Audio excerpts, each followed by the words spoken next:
ابو هریره میگوید روزه من در بازار بودم و نگاه کردم که بی نهایت مردم در جوش سودا هست. میگه فریاد زدم، گفتم ای مردمی که امروز همه شما به سوداگری مشغول هستین، در مسجد پیغمبر خدا میراث تقسیم رفته ایستاده است.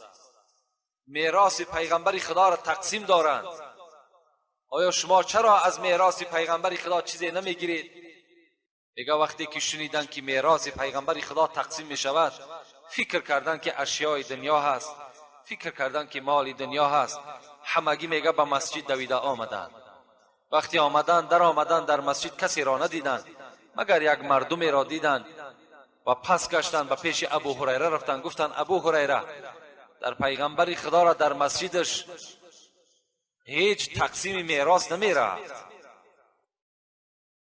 ابو هریره میگه گفت کسی در مسجد نبود؟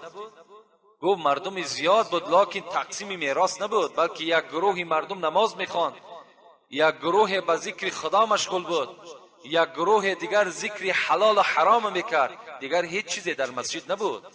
ابو هریره گفت این مردم نافهم، گفت میراث پیغمبر خدا انا همون است. گفت از پیغمبر خدا مال دنیا باقی نماند، از پیغمبر خدا هیچ زر و تنگه و طلا باقی نماند، مگر ذکر باقی ماند، مگر جدا کردن حلال و حرام باقی ماند، مگر نماز میراث ماند. شما اون برای خود اختیار کنید. امروز همه شما سرگرم سودا هستید، امروز همه شما سرگرم جمع کردن دنیا هستید، لکن از میراث پیغمبر خدا چیزی برای شما میراث نرسیده است. در اصل پیغمبر خدا بیهوده نترسیدند. امروز بینید البته ما و شما را هم دنیا چیکار کرد؟ دنیا هم در اطراف خودش ما و شما را جمع کردگی هست. البته کاری از دنیا میبراید که ما و شما مانع نماز جمعه میشیم، خب یا کاری از دنیا میبراید که ما و شما به نماز 5 وقته نمیریم. اینا سبب شدن، اینا همه عملهای همون دنیایی هستن که ما و شما چیکار کردیم؟ به اینها مبتلا شدیم و امروز به عبادت خداوندی نمیرسیم. لکن از همه خلاصه گپ همین است که انسان در دنیا زندگی کردنش غلط نیست. ما و شما زندگی میکنیم، صاحب فرزند میشیم، صاحب مال و اسباب انجام میشیم، لکن فراموش نکنین که محبت بر دنیا و محبت بر این عمر بستن این چی است؟ این خودش غلط است.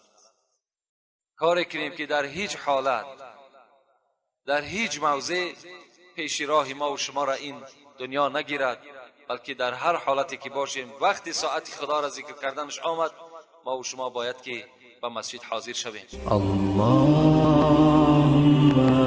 صل علی محمد و آل محمد حبیب الله.